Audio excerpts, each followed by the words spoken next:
I would once again like to say a big thank you to Governor Ron DeSantis for holding out as long as he could, given the current political climate. The last of the major states to say that there's a quote-unquote statewide stay-at-home order, suggestion, whatever you want to call it. Now, of course, those orders are only as good as those authorities that are willing to enforce it. And contrary to popular opinion, the vast majority of the authorities in this state will not put anybody in the back of a police car and take them to the jail for violating this order. Maybe, possibly, some minor exceptions, Tampa, Jacksonville, and Miami. The reason I chose this picture is because naval officers don't get to become naval officers just by wanting to be one. They go through a great deal of training. And they have to prepare these guys to be out on a boat by themselves with the ability to make a command decision by themselves without a whole bunch of committee input. Now, the allegation that I'm making in this video is this, and this is what it's about. A forced stay-at-home order or a forced social distancing order is illogical to game theory. And no matter how many times you run the simulation, there is no way people choosing to associate with one another voluntarily threaten anyone else. And I'm going to explain this step by step by step, why it's never the case that anyone innocent will ever be affected by people who are choosing to associate with one another. Now, for those of you that don't know what game theory is the idea that you have a certain number of players, and each of those players has a certain number of rules to follow for whatever scenario. And each of those rules has the exact same consequence for each player. There's consequences and payoffs. What you have to do is you have to think, well, this is what would make sense to me if I did this, but if this other person does this, this other consequence occurs. So you really have to get into the mind of other people. If I do X, will other person do X or Y or Z? And that's what game theory and logic theory is about. It can get pretty complicated. And there's a lot of, if you want to really have a great way to kill a whole bunch of time while you're home, go look up some of the best game theory puzzles out there. And they will keep you busy for a long time, especially, if you have one or two people. Same thing with these math puzzles. But, you see, we come from, those of us who are older, come from a time before the internet when they used to have these books that were 2 inches thick with these logic puzzles, and you would sit and have to figure these things out. Now, let me tell you why people choosing to associate with each other do not in any way threaten those not choosing to associate with anyone. And I think some of you, based on the way I've said it, have just figured it out. Let's say me and 10 friends decide to go to the beach. Now, we've all chosen to go there of our own free will. We all understand the risk. Let's assume everybody's an adult. Everybody is up on the news. Everybody knows that there is COVID-19 out there. And they know what the ramifications of their actions will be. Now, we don't know. All 10 people might be infected when they show up. Nobody might be infected when they show up. Or any combination within. But everybody knows the risk. Everybody accepts the risk. Now, all of the naysayers are like, yeah, but then they leave and then they go infect other people. Wait a minute. How could they go infect other people if other people are choosing to adhere to the suggestion, meaning they're not coming within 6 feet of anyone else? No one's forcing them into a big subway car, jam-packed with people, because at that point you would say, I choose not to get in the subway car, if you were the one who was adhering. If you go to the grocery store, and the grocery store is saying everybody stay 6 feet apart. Now, if I forcibly come up to you, not knowing you, not having any idea who you are, and then just run right up to you and breathe all over you and then hug you and kiss you, well, that's assault. If I somehow put myself in that type of a situation with you, you could prosecute me regardless of whether this was going on or not. You see, that doesn't happen in real life. That's a fake argument. That somebody who doesn't know someone else would just randomly go up and violate their personal space that way. And if somebody is attempting to adhere, they would be probably conscious of who was around them and who was not. If they had to go out, right?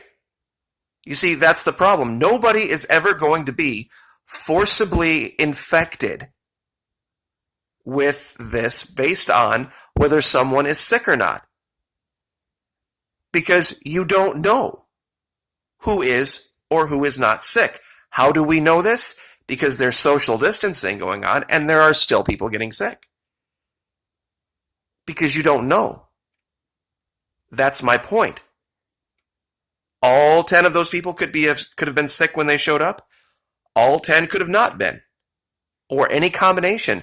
Nobody knows who is or who isn't.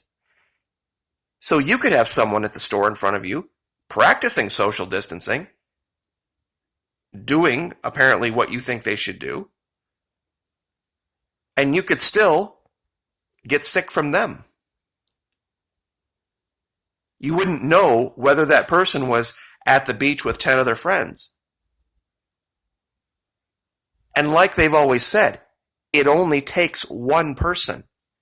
If it only takes one person, then they should make an order that no one person anywhere can ever be within 6 feet of any other person, whether they're related to you, whether they're not related to you, whether you live with them or whether you don't live with them.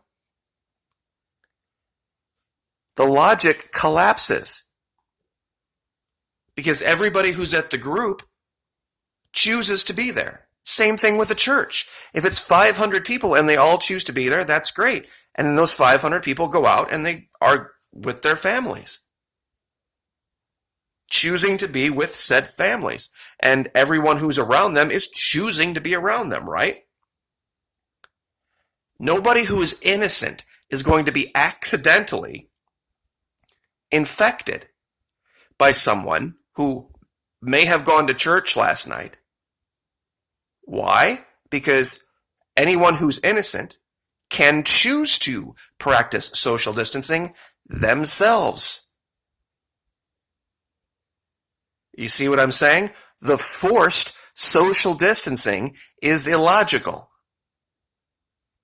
Because anyone who's worried about it can choose to practice social distancing in this country and protect themselves. And they will never be forcibly or accidentally infected by anyone who isn't. Unless you make some kind of allegation of assault.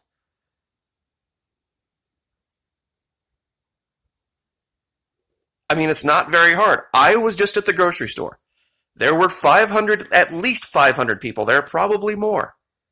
I saw maybe 5, maybe 6 people wearing masks. You know, everybody has a buggy, so generally speaking, you're about a buggy distance away at the closest from anyone else. And we walked by each other in the aisles, and nobody freaked out. And we got our groceries, and I saw people pick stuff up, set it back down, pick it back up, set it back down again. I picked up things that I could tell had been already picked up and set back down. Nobody is kicking over dead. And we have been talking about this now since, at least I've been talking about it, since the 7th of March was the first time I actually did the numbers. and was just talking to a friend. I'm not sure if I want to release this or not. There's some information coming out of California right now that is showing that the death rate is way, way, way, way, way lower than what they're saying. And this is coming from doctors. There's another channel that's going to put this information up. I'm not going to reveal who that is. I don't want to step on them. But you're more than likely not going to see this on Fox or CNN or MSNBC, because it's going to argue with their narrative. Because they're already going to start to cook up the narrative. You know what it is. Well, social distancing worked. See, they're never going to admit they were wrong. They're never going to admit that maybe they overblew it. And to talk about, just real quick, the thing about what we were, Ebola and all that, if that is here, if there is something like that here, then let's deal with that specifically. But this whole idea of the new normal, that needs to get put out of their mind right away. Because there is no way that's going to fly. They don't have that authority, number one, to tell people they can't peaceably assemble. Because there's only one good way that ends, naysayer. There's only one good way that ends. Well, I say good way in the sense good for them. You will need to be able to, while you are in public, at any point in time, carry around with you some type of a mark or a card or something to prove that you've been inoculated or that you are somehow certified virus-free or certified contagion-free. And that's something that's more than likely going to have to be updated fairly regularly for it to have any real meaning. And even then, before all of this, you could have practiced social distancing, not forced by the government, to protect yourself. Apparently, I guess everybody who dies from the flu doesn't count, unless Brooke Baldwin is crying about you dying from something you don't count.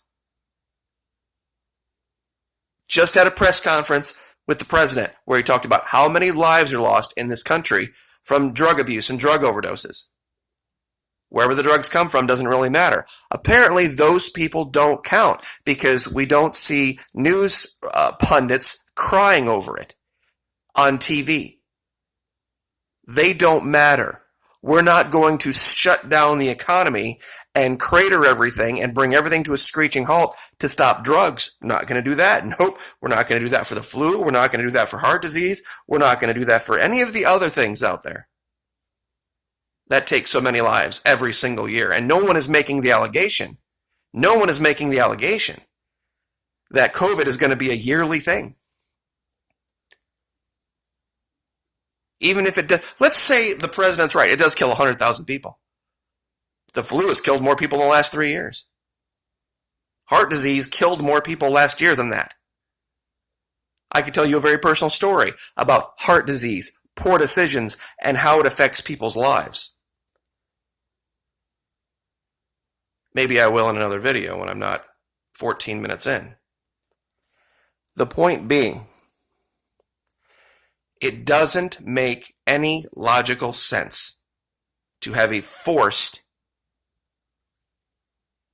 social distancing paradigm. It makes no sense. Anybody who doesn't want to freely associate with someone else doesn't have to. And those who choose to do it accept the risk for themselves. And like I said, they're not going to go out and infect people innocently or accidentally, because those other people, if they're worried about that, will be practicing social distancing themselves, having that be their choice, and they won't come within 6 feet of the supposedly irresponsible person, and they'll be fine. Do you see where your logic fails? This is why I'm so thankful for Ron DeSantis, that we actually have a military officer at the helm. Thank you again, Mr. DeSantis. Very much appreciate your leadership. Like, share, subscribe.